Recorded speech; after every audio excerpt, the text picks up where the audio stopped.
नमस्कार दोस्तों, new India में आपका स्वागत है। जैसा कि थंबनेल देख करके आप समझ ही गए होंगे कि मैं आज आपको बाबा का जो बागेश्वर धाम वाले बाबा हैं उनकी असली सच्चाई के बारे में बताने वाला हूँ। मैं पहले वाले वीडियो में बता चुका हूँ, लेकिन आज मैं बहुत बड़े एक ऐसे चीज़ का खुलासा करने जा रहा हूँ जिसे देख के आपके भी रोंगटे खड़े हो जाएंगे। आप भी यकीन करो कि हाँ, बाबा जो है वो सच में फ्रॉड करते हैं, और इसमें तो खैर कोई दो राय नहीं है। लेकिन आज मैं प्रूव करके दिखा दूंगा आपको कि वो कैसे फ्रॉड करते हैं। बहुत लोग मुझे मैसेज या कॉल करके बोल रहे हैं कि भाई तुम क्यों पीछे पड़े हुए हो, तुमको क्या है उससे लेना देना है, वो तो अच्छा कर रहे हैं, हिंदू धर्म का प्रचार कर रहे हैं, सनातन धर्म को आगे बढ़ा रहे हैं, हिंदू राष्ट्र की डिमांड कर रहे हैं। मैं बोल रहा ये सब जो वो कर रहे हैं उससे मेरे को कोई एतराज़ नहीं है। मैं चाहता हूँ कि वो सनातन धर्म का प्रचार करे, हिंदू धर्म को आगे बढ़ाए, धर्म की रक्षा करे। लेकिन वो धर्म के नाम पे जो वो चमत्कार कर रहे हैं और जो अंधविश्वास फैला रहे हैं, और वो रोग को ठीक करने, बीमारी को ठीक करने, और किसी का प्रॉब्लम जान करके बोल के कि हाँ ये कर लो तुम्हारा प्रॉब्लम सॉल्व हो जाएगा, ये गलत कर रहे हैं।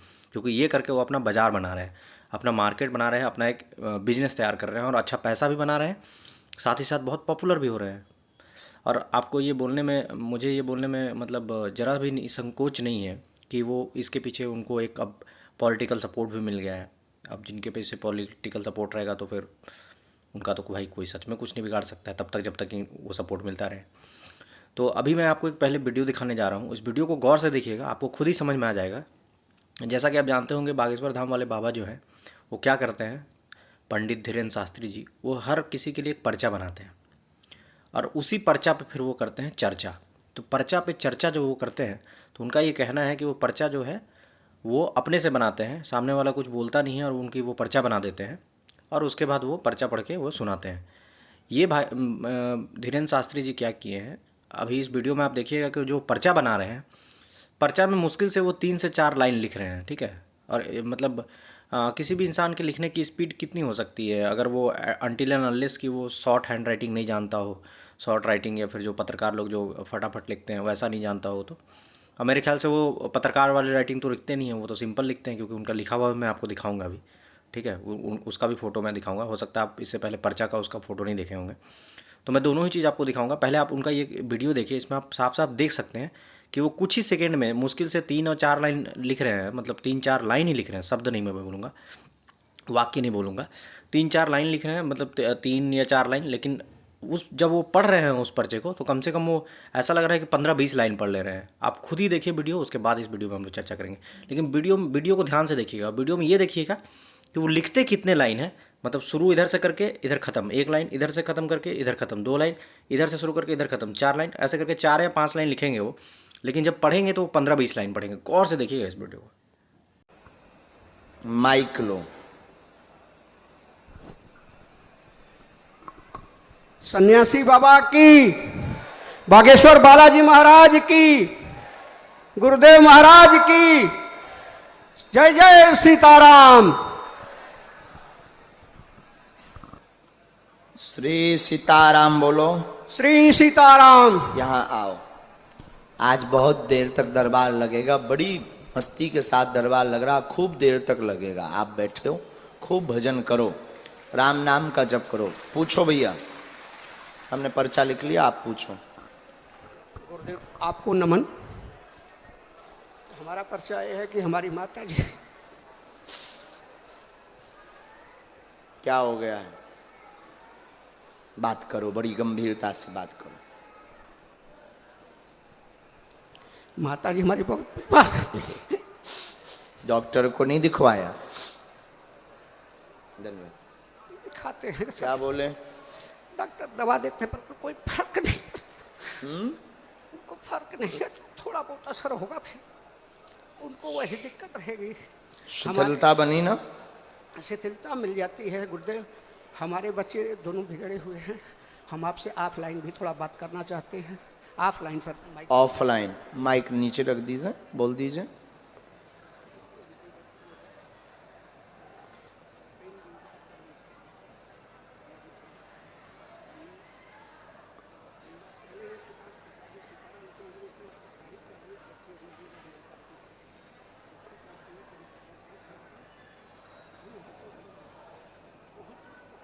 तुम इसमें ऐसा हम बताते हैं, आप माइक हाँ या ना भर जवाब दे सकते हो।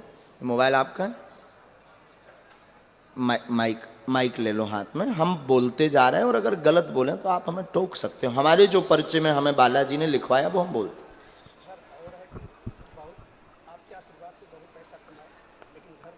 कोई नहीं, हम बोलें पहले आप हाँ ना भर बोलिए, हम बोलते हैं। आपके घर में बीमारी घेरे हैं, माताजी को झटका बनता है, शरीर बीच बीच में शून्यपन हो जाता है, इलाज घोषित कर दिया, डॉक्टर की दवा काम नहीं कर रही है, पूर्ण आराम धाम की भभूति से व डॉक्टर की औषधि का सहयोग लेने से लगेगा। डॉक्टर ने हाथ खड़े कर दिए परंतु दवा असर करेगी, चिंता न करें, आशीर्वाद। नंबर 1। नंबर 2, आपकी बच्ची के ऊपर वशीकरण मंत्र का प्रयोग किया गया था। आपकी बेटी के ऊपर वशीकरण मंत्र का प्रयोग किया गया था। उसने प्रेम विवाह कर लिया था, किया नहीं है, कर लिया है, प्रेम विवाह हो चुका है। अब बच्ची का मन है कि हमसे गलती हो गई, हम वापिस घर आना चाहते हैं, ऐसा कोई उपाय आवे तो वो है बालक ब्लैकमेल कर रहा और धमकी दे रहा। जी सही बात, ये तुम्हें भी पता है। जी वहां से वापस आ जाएगी, जाओ, आशीर्वाद। बागेश्वर बालाजी महाराज की सम... वीडियो देखने के बाद आपको समझ में आ गया होगा कि मैं क्या कहना चाह रहा हूँ। आप खुद ही देखें इस वीडियो में कि वो जब लिख रहे थे तो मुश्किल से 4 या 5, बहुत ज़्यादा, चलो मैं मान लेता हूँ 6 लाइन लिखे होंगे, लेकिन जब वो पढ़ रहे थे तो कम से कम 15 से 20 लाइन पढ़े हैं। इतना लंबा, मतलब एक पेज पूरा लगभग मुझे ऐसा लगा कि वो पढ़ लिए। तो आप खुद ही बताओ कि वो लिखे क्या और पढ़े क्या। इसका मतलब जो वो करते हैं वो पहले से या तो लिख के रखते हैं या फिर वो जो पढ़ते हैं उसमें से आधा चीज़ लिखा हुआ नहीं रहता है। एकदम ये फैक्ट है। अब मैं एक चीज़ और आपको बता रहा हूँ, ये एक तरह के ना IPL मैच में आप देखे हो टॉस होता है, लेकिन टॉस में कभी भी आपने ये नहीं देखा होगा कि जो सिक्का उछाला जाता है तो उछालने के बाद वो हेड आता है या टेल आता है, ये आप कभी नहीं देखे होंगे। मतलब वहाँ कैप्टन रहता है दोनों टीम का, एक माइक लेके खड़ा रहता है और एक रेफरी रहता है। तो जब सिक्का उछाला जाता है तो एक दूसरे कैप्टन से पूछा जाता है कि आप हेड लोगे या टेल लोगे, और फिर ये तय करता है रेफरी कि हेड आया या टेल आया। कैप्टन को पता भी नहीं है, कैप्टन देखता भी नहीं है, ठीक है। अब मैं आपको बता रहा हूँ, ये कभी आम आदमी को नहीं दिखाया जाता है, मतलब जो लाइव देख रहे होते हैं मैच उनको नहीं दिखाया जाता है, हमें आपको नहीं दिखाया जाता है। क्यों नहीं दिखाया जाता पता है? क्योंकि IPL मैच की जो टॉस है उसमें बहुत ज़्यादा पैसा लगा हुआ रहता है, बुकियों की और जो सट्टेबाज लोगों की, और वो टॉस को कर देते हैं वो फिक्स, और फिक्स कर देंगे तो फिर टॉस को तो दिखा देंगे तो फिर वो पकड़ा जाएंगे, क्योंकि सिक्का को तो आप कंट्रोल कर सकते नहीं हो। इसलिए वो टॉस को दिखाते कभी नहीं है। रेफरी को जो निर्देश दे दिया जाता है कि हाँ भाई तुमको इस टीम को टॉस जिताना है, वो बोल देते हैं कि ये है। आपको मैं ये IPL टॉस का भी वीडियो दिखा रहा हूँ, ये भी आप देखिए, आप खुद ही समझ जाइएगा। Well, it's toss time in the IPL 2022 final. And the two teams playing for this magnificent trophy. Now, which one is going to win it tonight? The two captains out in the center, Hardik Pandya, Gujarat Titans, Sanju Samson for the Rajasthan Royals, and Javagal Srinath will be the match referee. Hardik will spin the coin. Heads is the call.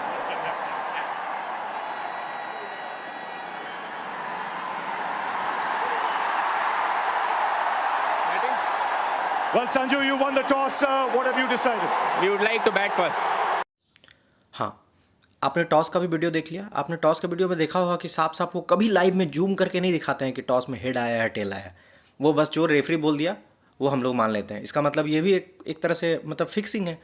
सबको पता है कि मतलब वो जो भी बोलेगा, उनको जो निर्देश दे दिया है कि हाँ भाई इस टॉस में ज़्यादा पैसा लगा हुआ है तो इसको जितवा दो, या फिर इसमें कम पैसा लगा इसको हरवा दो, जो भी है। मतलब वो जिनको चाहे उनको हरा जिता सकते हैं, सिंपल सी बात है। सेम उसी तरीके से ये धीरेन्द्र शास्त्री जो पर्चा लिखते हैं, वो पर्चा लिखते हुए आज तक कभी लाइव में आपको नहीं दिखाया है। लिखते हुए दिखाया, लेकिन जूम करके नहीं दिखाएं कि वो एक्चुअल में लिख क्या रहे हैं। वो एक ही लाइन लिख रहे हैं कि 2 लाइन लिख रहे हैं, क्या लिख रहे हैं, वो कभी नहीं दिखाते हैं। वो ऐसे करके स्पीड से, एक तो इतनी रफ्तार है इनकी, वो माय गॉड, मानना पड़ेगा। इधर देखते हैं, इधर लिख देते हैं। वाह, गजब की कला है इनमें तो भाई, कला ही कला है। तो ये पहला बात तो ये लिखते 3-4 लाइनें, पढ़ते ये 15 लाइनें। चलो ये भी मैं मान लिया कि लिखते 4 लाइनें, पढ़ते 4 लाइनें, लेकिन लिखते हुए कभी आपको कैमरा में नहीं दिखाते हैं। उतना कैमरा लगा हुआ रहता है उनके सभा में, जो वो करते हैं उतना कैमरा लगा हुआ रहता है। लेकिन एक भी कैमरा में वो जूम करके कभी नहीं दिखाया है कि वो किसी के आने से पहले या किसी भी इंसान के उनके सामने बैठने के बाद वो जब पर्चा लिख रहे होते हैं तो वो कभी नहीं बताते कि हाँ वो क्या लिख रहे हैं, या कभी जूम करके नहीं दिखाया जाता ये चीज़ कि हाँ देखो भाई बाबा ने ये चीज़ लिखा 4 लाइन और सामने वो बंदा है, अब देखो बाबा ये 4 लाइन पढ़ रहे हैं। ये चीज़ वो नहीं दिखाएंगे कि झोल झपाटा जो है वो यहीं पे है। यहीं पे आप उनको पकड़ नहीं पा रहे हो। लेकिन मैं काफ़ी रिसर्च किया हूँ, काफ़ी उनका वीडियो देखा हूँ, काफ़ी इधर उधर हाथ पैर मारा, मतलब मैं रात भर जग करके और उनका ये सारा मतलब वीडियो देखा, सारा तामझाम देखा, तब मेरे को समझ में आ गया कि वो कहाँ पे झोल झाल कर रहे हैं, कहाँ पे फ्रॉड कर रहे हैं। आप खुद ही देखिए। अब मैं उनका पर्चा दिखा रहा हूँ, अब पर्चा देखिए कि वो कितना बड़ा बड़ा लिखते हैं। मतलब एक पर्चा जब वो बनाते हैं तो एक पर्चा में उनका एक जो पेज होता है, वो एक पेज में मुश्किल से वो शायद 4 से 5 लाइन से ज़्यादा नहीं लिख पाएंगे, क्योंकि वो बड़ा बड़ा लिखते हैं और इतना छोटा लिख पाना शायद पॉसिबल भी नहीं है उनके लिए। वो खुद ही बोलते हैं कि मैं क्लास 12 तक पढ़ा हूँ, तो बड़ा बड़ा लिखते हैं वो। आप देखिएगा उनका पर्चा भी मैं अभी दिखाने जा रहा हूँ। एक पर्चा में मुश्किल से वो 4 लाइन लिखते हैं। आपको पहले उनका ये पर्चा देखिए। देखिए इनकी हैंडराइटिंग जो है आप देख सकते हैं, ये कितना बड़ा बड़ा लिखते हैं। मुश्किल से ये इस पेज में 4 लाइन आप देख पा रहे होंगे, ये मुश्किल से ये 5 से 6 लाइन लिख सकते हैं इस पेज में बस। मैंने आपको 3 वीडियो दिखाए। पहला वीडियो उनका ये दिखाया कि वो लिख रहे हैं 4 लाइन, पढ़ रहे हैं 15-20 लाइन, या 5 से 6 लाइन लिख रहे हैं, 15-20 लाइन पढ़ रहे हैं। दूसरा मैंने ये वीडियो दिखाया कि आईपीएल मैच में जैसे फिक्सिंग होता है, जैसे टॉस नहीं दिखाया जाता है और किसी भी टीम को डिक्लेयर कर दिया जाता है कि वो टॉस जीत गया, वैसे ही सेम ये पर्चा में भी करते हैं। पर्चा में ये क्या लिखते हैं ये कभी किसी को नहीं दिखाते हैं और सिर्फ पढ़ते हैं। हो सकता है वो पढ़ते 4 लाइन हो, लिखते 2 लाइन हो। और अब आप पूछोगे कि नहीं, वहाँ सामने भी तो एक इंसान बैठा रहता है, उनको भी बोलते हैं कि ये देखो भाई, ये ऐसे पढ़ लिया। देखिए भाई साहब, सामने जो आदमी जाता है ना, वो आदमी ऑलरेडी पहले से बहुत टेंशन में रहता है। वो बहुत मतलब मानसिक संतुलन खोया रहता है, हारा रहता है, मन अशांत रहता है। उनका तो ये फेवरेट लाइन है, हर बाबा का ये फेवरेट लाइन है। आप किसी भी बाबा के पास जाओगे, उनका ये फेवरेट लाइन है कि आपका मन अशांत रहता है, आर्थिक तंगी है आपको, मतलब आपका शरीर में आपको कोई दुख दर्द है। तो किसके शरीर में दुख दर्द नहीं है? कौन किसी न किसी बीमारी से नहीं झेल रहा होता है? और जो सब कुछ, जिसका सब कुछ ठीक रहेगा, वो उस दरबार में जाएगा ही क्यों? और कौन ऐसे पूरे यूनिवर्सल में एक भी आप ऐसा आदमी बताओ जिनका मन अशांत नहीं रहता हो? अरे 24 घंटे में 23 घंटे मन अशांत नहीं रहता होगा, लेकिन 1 घंटे तो मन अशांत रहता ही होगा। तो हर ऐसा आदमी है जिनका मन अशांत है। और आर्थिक तंगी तो इस दुनिया में ऐसा कोई आदमी नहीं जिसको आर्थिक तंगी ना हो, है ना। और घर में जो बोलते हैं ना कि आपका घर में जो है वो मतलब सब कुछ ठीक नहीं चल रहा है, आपके घर में भी दोष है। अरे भाई, किसके घर में सब कुछ ठीक चल रहा है? तो ये 3-4 लाइन तो एकदम रटा रटाया हुआ है। और बाकी 1-2 लाइन जो वो अपने से बोल देते हैं कि हाँ तुम्हारा बेटी को ऐसा हो गया है, तुम्हारा बेटा के साथ ऐसा हो, तुम्हारा ये सब मतलब बहुत बड़ा षड्यंत्र है। अभी मैं आपको धीरे धीरे तो ऐसा करके दिखा ही रहा हूँ। अगर मुझे जब जब जो चीज़ भी पता चलेगा मैं धीरे धीरे आपको बता दूंगा। लेकिन आप ये जान जाओ कि जो पर्चा बनाते हैं, झोल झपाटा यहीं पे कर रहे हो। क्योंकि जिस दिन वो पर्चा बनाते हुए लाइव आपको दिखा देंगे कि हाँ देखो भाई, मैं ये लिख रहा हूँ इनका पर्चा, और ये देखिए मैं आपके सामने लिख रहा हूँ और आपके सामने इनको दिखा रहा हूँ। आप वो कभी पर्चा वो आपको जूम करके नहीं दिखाते कि हाँ देखो भाई, मैं ये लिख के रख लिया हूँ, ये देखो मेरा लिखा हुआ है। आप कैमरा में तो दिखा सकते हो। अरे आप पब्लिक उसको मत दिखाओ जिसके लिए आप पर्चा बना रहे हो, बाद में उसको बोलो। लेकिन वो कभी ऐसा नहीं करेंगे। हाँ, ऐसा वो कर दिए 1-2 जन के लिए, तो उनके लिए करेंगे जिनके बारे में वो पहले से सब कुछ जानते हो, ठीक है। क्योंकि पर्चा जो है बहुत बड़ा गेम है ये। दुनिया में बहुत सारा ऐसा पेन और ऐसा राइटिंग स्किल है जिसमें आप इनविजिबल राइटिंग जिसको कहते हैं, फिर आपका होता है कि पहले से लिख करके रख ली हो। जैसे आप स्कूल वगैरह में पढ़े होंगे तो पेंट वेंट जब बनाने का आता होगा तो हम लोग पहले से उसमें से ना डॉट डॉट करके या कुछ कुछ करके लिख लिया रखते कर लिया करते थे, ताकि जब ओरिजिनल में जब पेंट बनाने का टाइम है तो उसी के ऊपर ऐसे ऐसे लाइन लाइन करके पेंट बना ले। तो ये कुछ ऐसे ही झोल झपाटा करते हैं। क्या करते हैं एक्चुअली, इन्हीं से जब किसी दिन ये षड्यंत्र में पकड़े जाएंगे। अभी तो ये पकड़े नहीं जा रहे हैं क्योंकि इनके खिलाफ़ कोई कंप्लेन नहीं है। और ये जो एक अच्छा काम करते हैं, एक नहीं 1-2 बाकी सारा काम इनका अच्छा ही है, जैसे धर्म का प्रचार करना, धर्म की रक्षा करना। लेकिन ये चाहते हैं कि ऐसे करके ये फेमस हो जाए। फेमस तो हो ही गए हैं, लेकिन उसके लिए जो ये षड्यंत्र कर रहे हैं ये बहुत गलत है। चमत्कार करके ये लोगों का दिल जीतना चाहता है। आज इनके सभा में 1.5 लाख, 2 लाख, 3 लाख, 4-4 लाख की भीड़ हो रही है। ये भीड़ इसलिए नहीं हो रही क्योंकि ये हिंदू धर्म का प्रचार कर रहे हैं। ये भीड़ इसलिए नहीं हो रही है क्योंकि सनातन धर्म को आगे लेके जाना चाहते हैं। ये भीड़ इसलिए भी नहीं हो रही है क्योंकि इनको एक हिंदू राष्ट्र चाहिए। क्योंकि ऐसे बहुत सारे लोग हैं समाज में जिनको हिंदू राष्ट्र चाहिए, लेकिन उनकी बात को कोई सुनता नहीं है, उनकी बात को कोई वैल्यू नहीं देता, क्योंकि वो सिंपल से वो हिंदू राष्ट्र चाहते हैं। लेकिन इनका जो है ना ये चमत्कार करने वाला, कि तुम्हारा बीमारी मैं बता दूंगा, तुम्हारा दुख दर्द मैं बता दूंगा और उसका सोल्यूशन भी बता दूंगा। अरे वाह वाह वाह, क्या तरीका है भाई साहब। आप बाकी खुद समझदार हैं। आप बहुत सारे बाबाओं को देख चुके हैं, पहले भी ऐसे बहुत सारे बाबा हैं, बहुत चमत्कार के बाद में भी जेल में अपना चमत्कार कर रहे हैं। वो कुछ और करके फिर जेल चले गए और वहाँ पे उनका कोई चमत्कार काम नहीं कर रहा है। तो मेरा सिर्फ एक ही मकसद है। मुझे बहुत सारे लोग बोल रहे थे कि यार तुम क्यों वीडियो बनाते हो, तुम उनके खिलाफ़ क्यों बोलते हो। मैं बोला कि मेरे को उनके खिलाफ़ कुछ बोलने की ज़रूरत नहीं है। मैं सिर्फ ये चाहता हूँ कि वो जो ये गलत कर रहे हैं, जो ये चमत्कार और ये जो मतलब क्या मैं बोलता हूँ इसको हम लोग एकदम इसको हम लोग बोलते हैं कि इसको झोल झपाटा, या बोल सकते हैं कि ये जो बेवकूफ़ बनाने का जो काम कर रहे हैं, तांत्रिक विद्या, तंत्र मंत्र विद्या, ये जो भूत है, मैं भूत भगा दूंगा, मैं तुम्हारा बीमारी भगा दूंगा, मैं ये कर दूंगा, मैं वो कर दूंगा। अरे भैया आपके अंदर जब इतनी ही शक्ति है, चलो मैं मान लिया कुछ पलों के लिए आपके अंदर बहुत शक्ति है, इतनी ही शक्ति है तो आप एक काम करो ना, प्रधानमंत्री कार्यालय में बैठो आप रोज़ पर डे, क्योंकि दुनिया में, इंडिया में जितनी भी प्रॉब्लम्स है उस सारे प्रॉब्लम्स का मतलब लिस्ट है प्रधानमंत्री कार्यालय के पास। आप वहाँ बैठो, कुछ ऐसा मतलब चमत्कार करो कि जो है महंगाई कम हो जाए। आप वहाँ बैठो, कुछ ऐसा चमत्कार करो कि पाकिस्तान जो है वो मतलब इंडिया को भूल ही जाए, मतलब कुछ नहीं करे। आप कुछ ऐसा चमत्कार करो जो पाकिस्तान के पास हमारी कश्मीर है वो हमारे पास वापस आ जाए। आप कुछ ऐसा चमत्कार करो कि चीन को सबक सिखा सको। आप कुछ ऐसा चमत्कार करो कि हमारे समाज में जो इतनी बीमारियां फैली हुई है, कुछ कुछ बीमारियां ऐसी है जिनका कोई इलाज नहीं, जैसे कैंसर हो गया और भी बहुत सारी बीमारी हो गई, टीबी हो गया, एड्स हो गया, और भी बहुत सारी बीमारी है जो कि मतलब जानलेवा है, जो एक बार हो जाए तो फिर शायद इंसान मतलब जिंदा नहीं हो पाता है। उनको ठीक करो। आप दिल्ली में ही एम्स है, दिल्ली में ही प्रधानमंत्री कार्यालय, यहीं पे बैठो, सारा एकदम चमत्कार से ठीक हो जाएगा। प्लस आप ये भी बोलते हो, ये बहुत चालू है भाई साहब, ये बोलते हैं कि देखिए इसमें मेरा कुछ नहीं है, ये जो भी है सब भगवान की कृपा है। अरे भाई भगवान की पूजा तो हर कोई कर रहा है, हम कर रहे हैं, आप कर रहे हैं, सब कर रहा है, कृपा सिर्फ आप में क्यों बरसता है? ये कृपा और पानी है, भगवान के नाम पे ही अपना ये जो है बाजार चला रहे हैं, दुकान जमा रहे हैं, दुकान को आगे बढ़ा रहे हैं, क्योंकि सबको पता है कि भगवान का नाम ले लेंगे तो मैं बच जाऊंगा, और मैं अगर खुद बोलूँगा कि मैं चमत्कार कर रहा हूँ तो मैं फंस जाऊँगा।